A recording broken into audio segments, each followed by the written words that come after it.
Приветствую, друзья! Телепроект «Просто вкусно», канал Якутия-24, с вами Петр Цепандин. К нам сегодня в гости пришел самый настоящий президент Академии наук Республики Саха-Якутия, член-корреспондент Российской Академии наук, доктор биологических наук, профессор Владимиров Леонид Николаевич. Леонид Николаевич, здравствуйте. Да, спасибо, что, я знаю, ваша очень напряженная работа, напряженный график, нашли время посетить нашу студию и быть гостем. И у нас кулинарный концепт, кулинарное ток-шоу мы называем нашу передачу. С чем вы к нам сегодня пожаловали, что будете для нас готовить? Спасибо, вы не переживайте, главное, да, за мое время, я в отпуске. В отпуске? Да, в отпуске. Все отлично, но тем не менее, даже в отпуске. Поэтому в отпуске, находясь, можно расслабиться, показать что-то интересное, да. Ну, мы ученые, занимаемся наукой, но и популярное такое, вещи популярные, которые надо. Я знаю, привести. что вы очень прикладной наукой занимаетесь, о которой мы вернемся, обязательно об этом поговорим. Что за блюдо? Сегодня я хочу вам предложить самый такой простой, можно сказать, салат из жеребятины, да, сегодня, да? Так. Что интересно называется, еще он «Дружба» называется, да? Дружба. Да, вот вы его почти пробовали и не пробовали. Вот так вот, ага. Так. Вроде этот вкус ощутили и не ощутили. Вот вы сегодня попробуете его, да? Это в каждом морозильнике нашего жителя республики, наверное, он имеется. Это жеребятина. Кусок жеребятины. Так. Да? Жеребятины. Мы его режем на мелкие куски. Примерно как делается вот, салат индиирка. Примерно так, да? Кубики, вот, то есть? Кубиками, да? Так. И мы его соевым соусом немножко обработаем. Маринуем, да, получается? не Так. маринуем, а чуть-чуть на него, да. Ага, и добавим, особенно вот жеребятина любит такие ингредиенты овощные, свежие такие ингредиенты, такие как вот укроп, петрушка, вот лук зеленый, кинза. И мы его смешаем еще со сладким перцем и чуть-чуть добавим репчатого лука. Тогда получится очень интересное блюдо. И мы его пробуем не в замороженном виде, а оно должно быть уже растаявшее, но держать в себе холод. Все-таки холод. Да, холод. Есть ну, такой прохладный. Вы такой специально рассказываете об этом, что намекая, что определенный температурный баланс должен быть. Да? Да. Да. Ага. То есть это как свежайшее блюдо, вытащили, подготовили мясо, ну, допустим, гости нагрянули или собирались, а вы такие, оп, давайте-ка я вот сейчас вот сам. Да, его можно и так, можно заранее приготовить и подавать. И вот жеребятина, что очень интересно, наша жеребятина, оно, еще раз повторяюсь, обладает высокой гигроскопичностью. Всасывать в себя кулинарные ингредиенты. Наверное, если по этим показателям поставить соревнования, вот, да, жеребятина наша, скажем, поставить говядину, свинину, баранину, вот на первом месте окажется наша жеребятина. Люди, которые гурманы, которые делают шашлыки, они, наверное, замачивали, мариновали, да, но для того, чтобы получить маринованные, вот уже готовое блюдо для шашлыка из баранины, из говядины, из свинины, иногда сутки надо, или накануне готовить надо. Вот жеребятина сразу, сразу ингредиенты он всасывает в себя. Какие хотите. То есть это именно, вы же изучали прямо вот жеребятину, да? Вы же говорите, вот именно научными словами говорите гигроскопичность, то есть это способность впитывать те или иные ингредиенты. Так? Да, мы изучали его популярно. Поэтому я не скажу, что на таком научно-методическом уровне это изучено, да? Потому что кулинарная наука, оказывается, не ставит цель такую, кто быстрее себя всасывает ингредиенты, потому что таких продуктов, как наша жеребятина, нету нигде. Это уникальный продукт. Да. Это я популярно хочу довести до населения нашего, да? Ну, и для гурманов, и для тех, кто любит есть жеребятину. Да? Вот, а главная моя цель – это ее сделать популярным для ресторанов и для заграницы, чтобы мы вывозили его в виде готового продукта на китайский рынок. Вот, допустим. На китайский рынок. Харбин. Например, это же выставку, где идет выставка ледовых фигур. кур, и туда как послание приходит, послание холода, послание от Чингисхана, от духа холода, да, и там как раз очень интересная пища. Они же замороженные не едят, мороженое-то едят, когда оно мягкое, да, никогда она не лед, не жесткое такое, да, не кристаллическое. Вот так же наше блюдо сегодня будет нежное, такое мягкое, и вы как охлажденное мясо, вы его с этими ингредиентами, вот, да, наверное, у вас уже слюнки потекли, да? Да. Мне не вы терпится, попробуйте да. сегодня. Да, Леонид Николаевич, вы сказали, что это такой салат, который мы и пробовали, и не пробовали, да? Откуда рецепт? Рецепт получился так. Однажды я со своим сыном лет 15 назад, наверное, на даче решили сделать, приготовить шашлыки как бы, стейки. Замороженные мы берем жеребятину, прямо ложим на мангал. Но у нас оказалось один кусок, примерно вот такой кусок, 10 на 15 кусок жеребятины лишний, не поместился на мангал. На решетку? Да. И мы его положили, положили на мисочку, она лежала, и на мангале жарился, шашлыки жарились, готовились, такой приятный запах. Это куда девать? Ну, мы решили немножко замороженным таким продуктом, мы же строганину едим, как строганину, попробовали. Ну, перед искушением есть шашлыки, как ты будешь есть? Конечно, да, уже ну, немножко перевесило. Да, и остановились. И пока мы готовили, он растаял. Уже кровь? Ну, его собакам-то дать, у нас 2 алабая было, ну, жалко, это же кощунство же, ребят. Идти второй раз замороженное мясо, я решил его нарезал и положил, и чуть-чуть соевого соуса для того, чтобы и попробовал. Очень вкусно получилось. Второй кусок. Сын, видя меня, начал уже пробовать тоже. И мы его съели. И нам это понравилось. Тогда мы решили, что давай такое блюдо приготовим нашим гостям. И через неделю мы дали попробовать нашим гостям. Они попробовали, и им понравилось. Ну, тогда мы уже в следующий раз, уже на 3-й раз, уже ингредиенты зеленью попробовали. Чуть-чуть добавили. Да, зелень. Это замечательно. То есть это получается, ну, как бы, и ваш рецепт, и, скажем так, провидение воли случая. Как в науке бывает, да? Да, бывает. После этого я даже дал попробовать его нашему первому президенту Михаилу Ефимовичу Николаеву. И ему понравилось. Да, понравилось. Но он тогда мне сказал, когда я хотел большую рекламу сделать, он сказал так: пока не надо, потому что нам самим же ребятину вот так строганину традиционно есть не хватает. Зачем? Когда у нас поголовье увеличится, можно его. Когда на внешний рынок будем выходить, рестораны и так далее. А сейчас накормить. Главное, чтобы наше население, это витамины, это все, это прекрасное блюдо жеребятина, обеспечить наше свое население. Тем более... и эту я дальше это сильно продвигать не стал, а в своем кругу предлагал. И вот совсем недавно, да, получилось так, что глава республики мне вручил от имени Владимира Владимировича Путина орден Дружбы. Ну, здесь, это было в конце декабря. Я в 25-м году, в конце года, с орденом пришел себе на работу во время обеда. Это вручали в 12. И в обед я приготовил. И кто были, люди пригласил 2 салата. Индигирку и салат. Индигирку традиционную? На обед кто не из рыбы, из нельмы, кстати. Из нельмы индигирка. Аллаховской нельмы.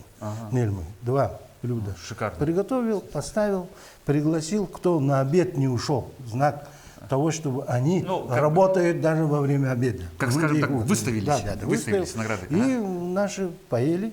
И Зинаида Андреевна Корнилова говорит, это изумительное блюдо. И даже лучше индигирки. Я говорю, неужели? Да. И индигирку не съели. Там мало людей было. Леонид Николаевич, может быть, начнем уже тогда? Уже не терпится, тогда вкусно рассказывайте. Да. Ну, тогда начинаем. Да, давайте начинать. Вот у нас жеребятина. Ну, желательно, чтобы жирных кусков в ней не было, она должна быть постным, ну как бы попостнее. Сильно много не нужно, да? Тоже да, потому что это Зинаида Андреевна же, она потом рецепт, как делать, она взяла и, оказывается, в Москве попробовала. И когда жира много, она сказала, что получается не очень вкусно. Да. Леонид Николаевич, Мы я разрезаем. должен обратить ваше внимание, что у нас в нашей передаче есть эксперт. Фамилия его очень вам известна. Тарбахов Семен. Ага. И он очень сейчас внимательно следит. И в конце передачи он вместе с нами попробует, что у нас получилось. И вынесет свой вердикт. Так что вы под, скажем так, под пристальным вот вниманием. это блюдо похожее делается и в нашем ресторане Тегендархан. Похоже. Это делается и в других ресторанах. Которые якутскую кухню. Да. Это мусхая тоже делается, но это и в ресторане делается, как у нас ресторан называется, это ведь под горой-то. Чочур-Муран, да? Там тоже делается. Многие делают, да, похоже. Но там везде, да? Ну, тартар, может, и жеребятины говорят, да? Но там оно замороженное. Идет замороженный продукт. А у вас чуть-чуть подача другая получается. Тут, вот смотрите, каким он станет. Так. Как раз ровно подтаиваешь, чтобы ножом было резать удобно, но не... Не мешало тут. Да, хорошо. Ложим. Давайте остановимся на названии. Дружба, вы сказали же, да? Да, Кто дружба. придумал название? Поэтому вот это первое, это связано с орденом Дружба. Это Толстых Геннадий Владимирович предложил, вице-президент, да? Это первое, что он, да? А самое главное, наверное, это то, что наша жеребятина очень дружит со всеми ингредиентами, вот которые мы добавим, вот То есть... овощи, вот кинзу, вкус кинзы будет, также укроп, лук, так, лук, петрушка, репчатый лук, все это, будет вместе. Будет То есть вместе. название оно такое, и с орденом связано, и с тем, что вообще мясо наше дружит. Да. Дружба. Да, и третье, это... А еще и третье есть? Третье, почему дружба, да? Это, помните, в свое время, и сейчас это есть фирма «Дружба». Это дружба Китая и России. Помните, свитера были, да?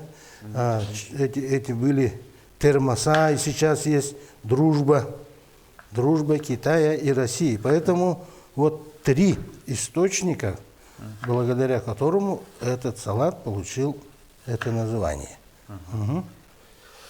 Итак, вы пока режете, обычно у нас эта рубрика бывала первой, да, но мы иногда меняем передачу, у нас иногда бывает, что передачи по-разному текут. Вы же не первый день, точнее, не в один день же стали президентом Академии наук. Расскажите, пожалуйста, немножко, вкратце, вашу трудовую деятельность. Я знаю, что вы были и ректором СХИ, ЕГСХ, да, научной деятельностью, доктор наук. Как вообще ваша трудовая деятельность начиналась и вот вашего детства, как выбор профессии ваш? Вот это очень интересный вопрос, сейчас, скажем так, для злободневный. Хотите маленький юмор? Надо хорошо готовить, и все, и хоть кем можно стать. Да ладно, тоже говорят?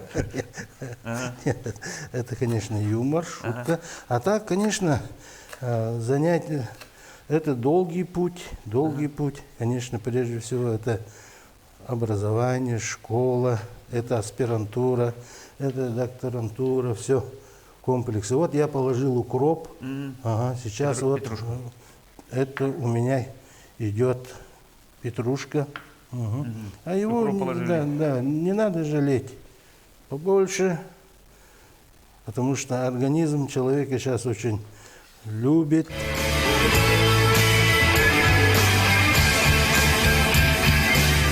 Вот это у нас уже пошла кинза, так.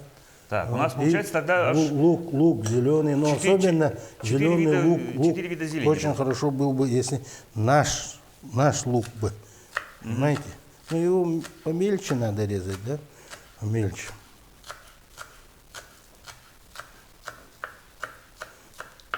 О. Так. Еще какие вопросы? Нет, Ну, может, вы посмотрите, потом будете готовить сами? Вот Да, теперь. я очень внимательно смотрю, но все-таки давайте к вашей персоне. Как вы выбирали свою профессию? Профессию? Учились в школе и... Я не думал, что стану ученым, да? Но работником сельского хозяйства, конечно, об этом думал, потому что я же вырос из села.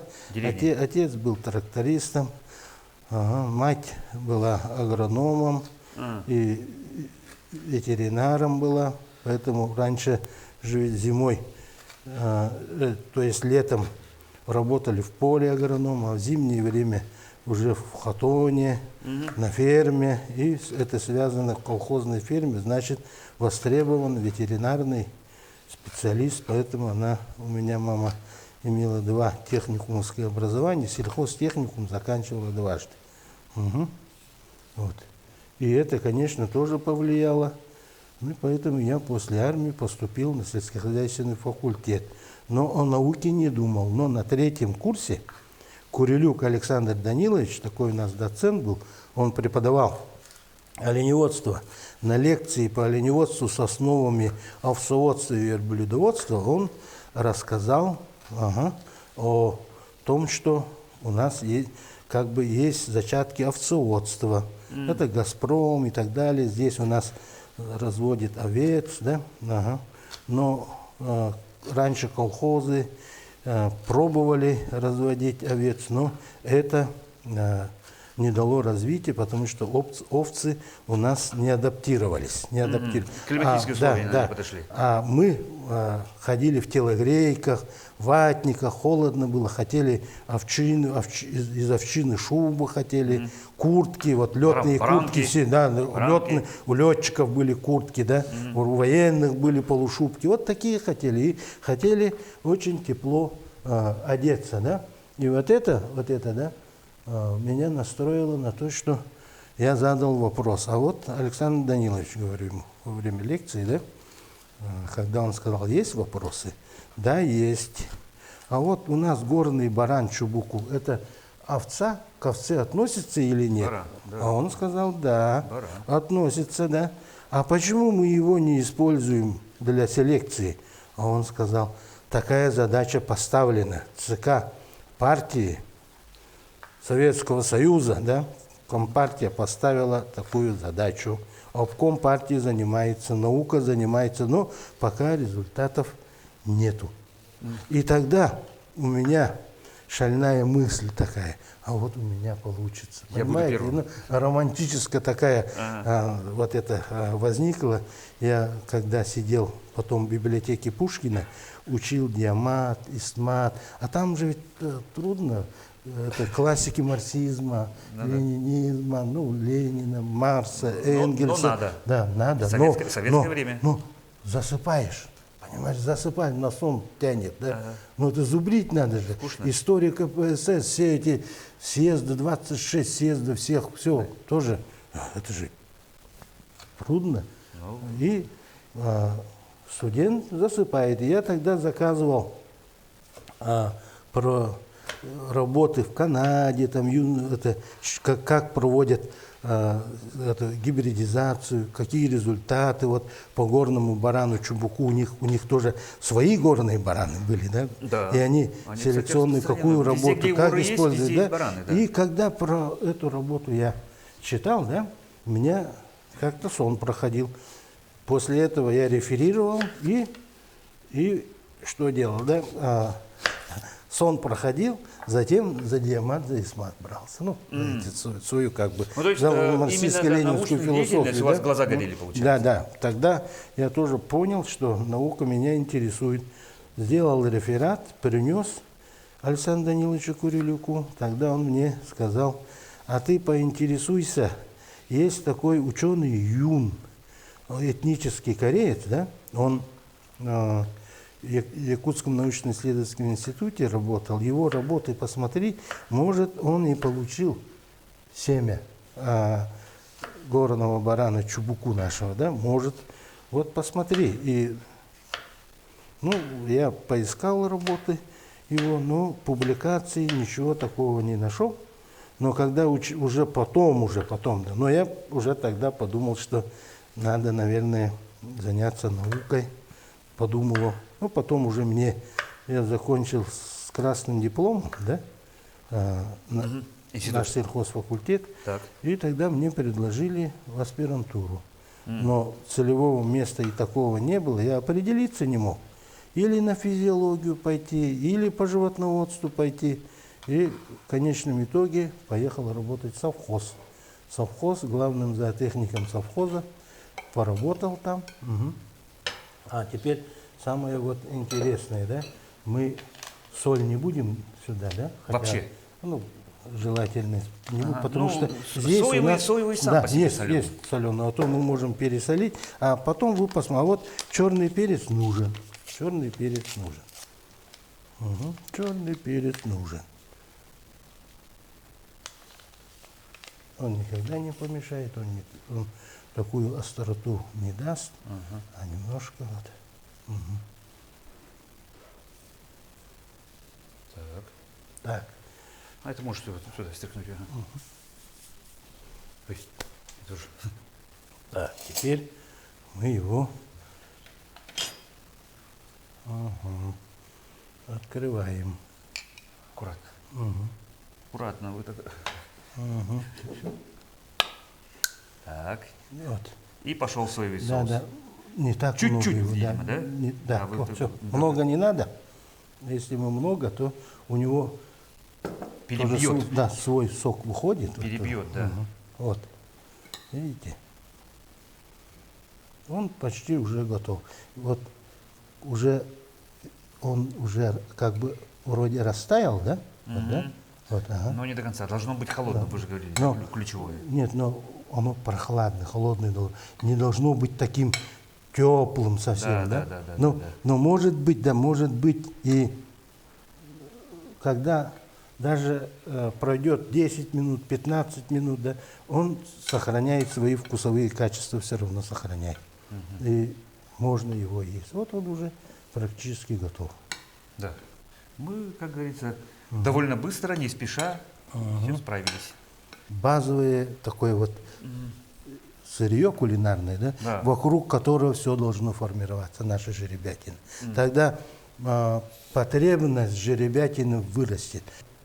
Я вынужденно, можно сказать, взялся за это. Это на самом деле не мое дело, так? Да? Ну, да. Но я вынужденно взялся уже за это дело, чтобы дать ход, быстрый ход. Мы не должны сейчас как бы останавливаться, а идти быстрее вперед, продвижение нашей продукции от нашего якутского коневодства. Мы подготовили проект возрождения якутского коневодства. Национальная идея.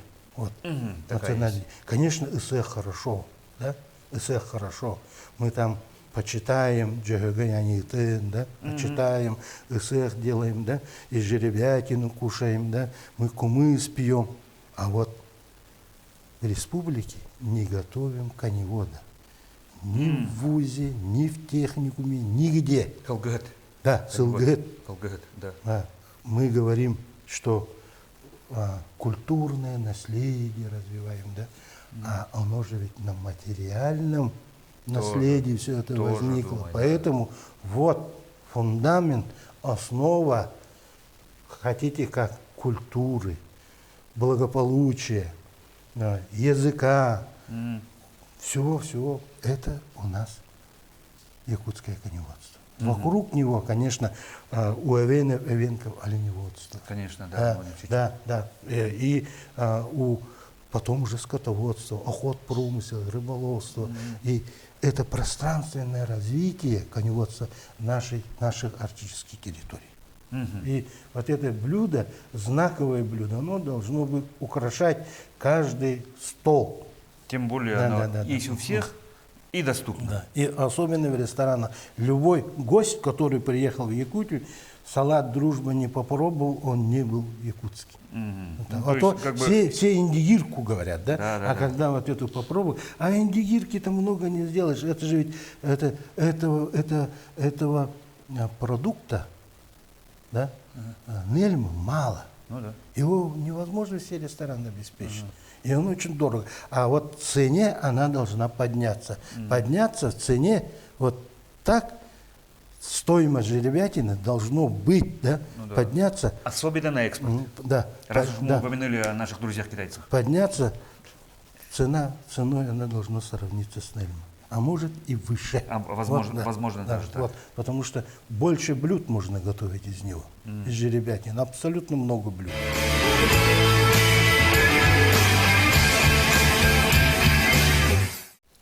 Леонид Николаевич, у меня и у наших телезрителей наверняка вопрос, да? Как становится все-таки президентом Академии? Расскажите, пожалуйста, немножко об иерархии. Ну, то есть сначала, когда человек начинает заниматься научной деятельностью, он защищает диссертацию, кандидат каких-то наук, которым я чуть было не стал в свое время, я тоже ваш коллега, если на то пошло. Это так чуть-чуть самореклама. Потом доктор, потом еще что-то, профессор, доцент, все прочее. Расскажите, пожалуйста, вот эту иерархию. Как в вашем случае Это доктор наук, действительно член Академии наук и выборы. Выборы. То есть это ваша должность выбираемая? Да, на 5 лет избираемые. И выборы проходят на альтернативной основе. Там желающие могут участвовать. То есть кто-то может, как и депутаты, Да, там, тайные то есть голосования, голосуют. То есть это такое тепленькое местечко? Голосуют академики и представители научных организаций тоже. Поэтому это достаточно демократично. Да, достаточно демократично. Ну, то есть каждый кандидат, он делает свою предвыборную программу, да, что он собирается делать, цели, что он собирается делать на этом поприще и все прочее. Вот так. Ну, то есть и большинством голосов. Голосование тайное? Тайные голосования. Тайное голосование, Тайное да. И как вы давно в этой должности? Я 3,5 года. 3,5 года. И на какой срок выбирается это? На 5 лет. Ну, все-таки согласитесь, что вот эта ваша нынешняя работа, она еще и, скажем так, и менеджерская. Ну, тоже нужно руководить же обществом, организацией, то есть согласовывать работы. Кем вы все-таки себя ощущаете больше? Ученым, который ставит эксперименты, что-то пробует, методом проб и ошибок, потому что я тоже экспериментаторством занимался. Мне говорили, что, ну, ничего, отрицательный результат тоже результат, зато, говорит, другие научные группы не пойдут по этому вашему пути. То есть ты доказал, что вот этот путь неправильный. Да? То есть вы кем себя больше ощущаете? Ученым или все-таки сейчас вот руководителем? Сейчас. Прежде всего, я обязан ощущать себя руководителем. Сейчас. Должен, обязан. Да. Но так как я ученый, а ученый никак не может, он без науки. Его мозг работает все время в поиске, хоть когда. Все время в поиске. Это и нас же ведь еще и в аспирантуре этому, очная аспирантура, она выучила этому. И докторантура, это и общение. Вот, мы все время в поиске. Поиски чего, да? Поиски истины. Поиски истины. Это тоже поиск истины какой-то, в каком-то отношении. Каким-то этим, да. Но это, вполне же могло получиться, что вы говорили, что с сыном готовили, и там кусок мяса остался, сделали, а потом могло же получиться такая, какая-то фигня. И могли таких случаев очень много. Да. Вполне И, возможно. Может быть, из 1001 случай, когда... Да, как и говорится, успех да. это один из тысячи разочарований, вот один успех. Да. Не могу не спросить, вот мы с вами вчера встречались, разговаривали, к передаче готовились, да, вот про вас жилет, потому что давайте расскажем телезрителям. Мне вот такой интересный знак. Это как раз есть, это и наука. Вот этот жилет, да, это из шерсти, выведенной нами гибрида горного барана чубуку и бурятской овцы. Да. Вот эту шерсть мы состригли. И я попросил здесь, есть женщины, которые занимаются мастер-классом, да, валянием занимается, Альбина Серафимовна Корякина, есть такая женщина, да, очень такая креативная. Вот я как-то с ними познакомился, у меня супруга Алена Николаевна любит различные такие интересные мастер-классы посещать. И вот она посетила, ей понравилось, и она мне говорит, иди, сходи, посмотри, там они валяют очень. Я посмотрел, и им шерсть принес, и они сваляли и сделали ткань вот такую. И из этой ткани вот Румянцева, вот такая есть женщина, да, очень креативная тоже, путешественница, она вот сшила. Я Вот, думаю, да, что это да. очень теплое. Очень Раз теплая, уж очень чубуку. удобно. Ну, первая ткань наша, из нашей. Мы же, якуты, одеваемся в меха и из шкуры шьем же одежду, да? Да. А тут из ткани. Первая якутская Первая. ткань. Вот такой. Ну, то есть, вот, можно сказать, вы счастливый человек. Ваша мечта исполнилась. Помните, вы рассказывали, что мечтали, что сделаете вот именно это.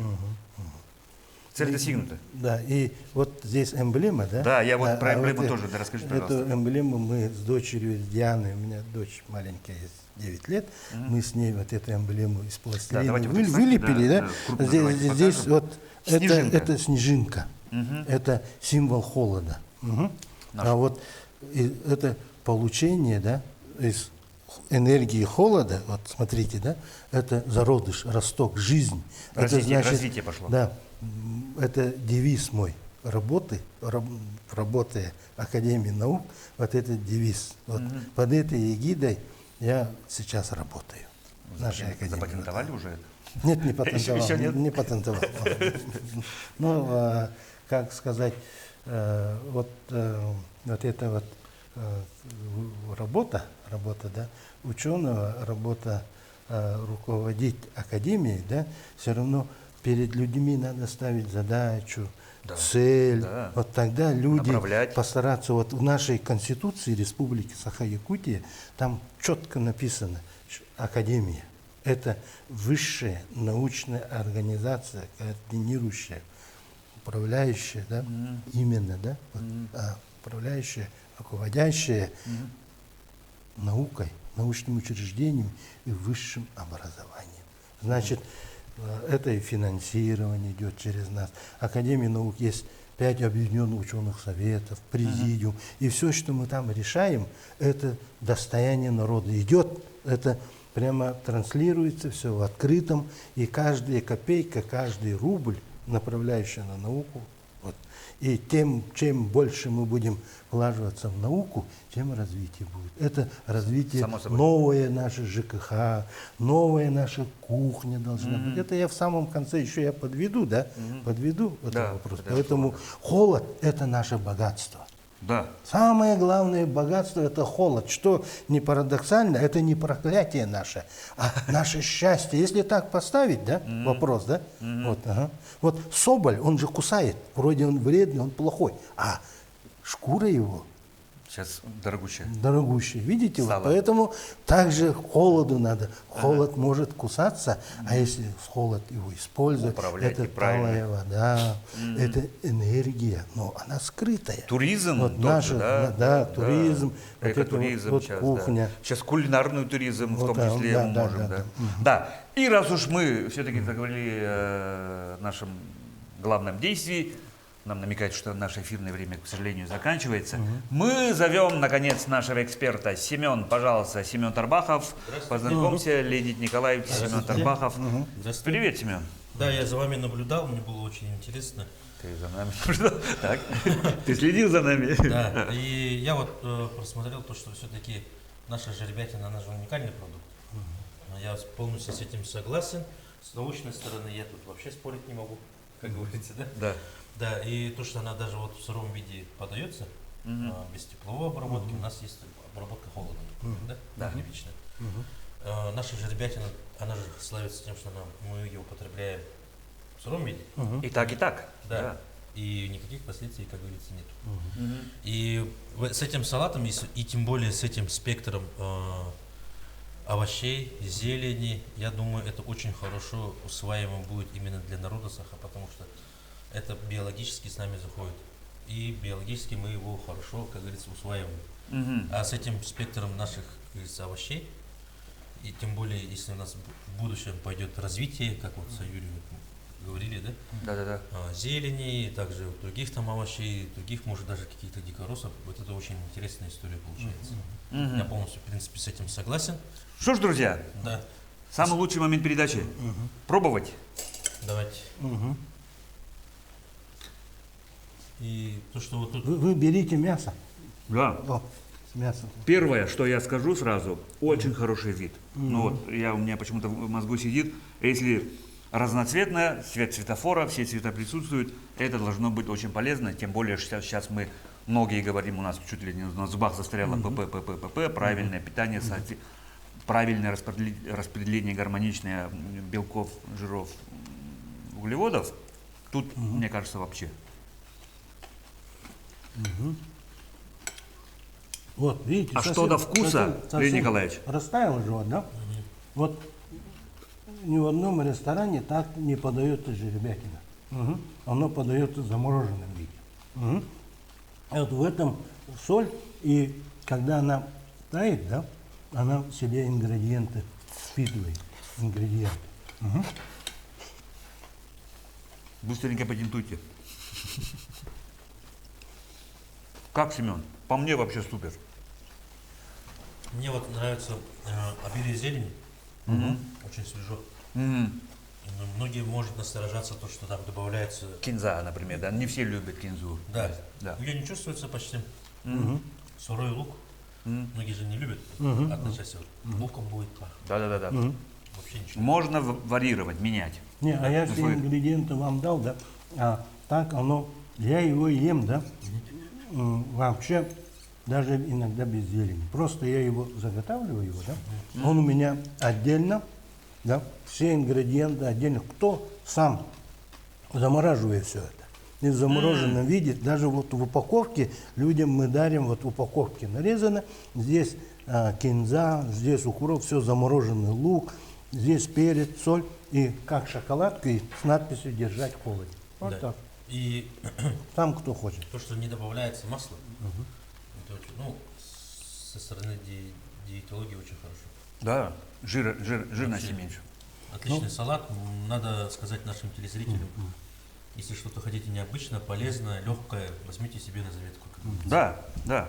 Ну и далее, да, здесь что еще, да? Если человек не хочет сырое, он же в замороженном будет, он может его как это, самовар, вот китайцы, раз, Да, быстро и так, отсюда дры-дры. может раз, все. И, Да. Тем более она конечно, мелкая. Это второе. Как бы третье еще, да, его можно только есть, только вот, скажем, отдельно мясо. Мяско. Только, да, мясо Только выбирайте. отдельно, да. И кто лук не ест, кто-то куда-то хочет идти, использовать вот это. Да. Это только, это мы только начали. Сейчас оно развитие получит. Развитие дальнейшее получит. Люди будут, вот вы сегодня очень хорошо сказали, да, дикорос. Вот мы с брусникой не пробовали, с голубикой не пробовали, с морожкой не пробовали. Вот это, но оно вот прохладное должно быть. И еще главное, да, есть же ведь люди в возрасте, 70 лет, Да. 80 лет. Вот им белок вот этот вот жеребятина Необходим. наша, она необходима. Ну и вообще для пищеварения особенно. вот. Ну вообще всем полезно вообще. Ну да. Супер продукт, супер блюдо. Леонид Николаевич, спасибо большое. Поблагодарим нашего эксперта Семена. И да, у нас в конце передачи такая добрая традиция. Пожалуйста, Леонид Николаевич, на эту камеру пожелания для наших телезрителей. Я нашим телезрителям наш салат мы дарим, и вы хотим, чтобы вы гостей, которые приедут из разных регионов, может быть, дома уже вы украшивали свой стол, вот, чтобы у вас получилось. Тут много жеребятины не надо. Жеребятина может быть здесь 25%, видите, да? Поэтому, а другие ингредиенты. Поэтому это для здоровья полезно. И хочу, чтобы вы долго-долго жили, радовались, и всегда у вас хорошее было настроение. Да. Друзья, я еще раз скажу, что у нас сегодня был в гостях президент Академии наук нашей республики Владимир Леонид Николаевич. Леонид Николаевич, еще раз вам огромное спасибо за очень интересную беседу, за вашу работу, про то, что вы рассказали, вообще все как сложно, за очень интересные рецепты, как вы это воплотили. возможно, даже более случая. Спасибо вам еще раз большое. А я Петр Цепандин. На этом мы, друзья, с вами прощаемся. Будьте здоровы и, как мы здесь часто говорим, ешьте как мы. Просто вкусно. Будьте здоровы, друзья. Сергалях, сылгалах, саргалах полу. Спасибо. Спасибо.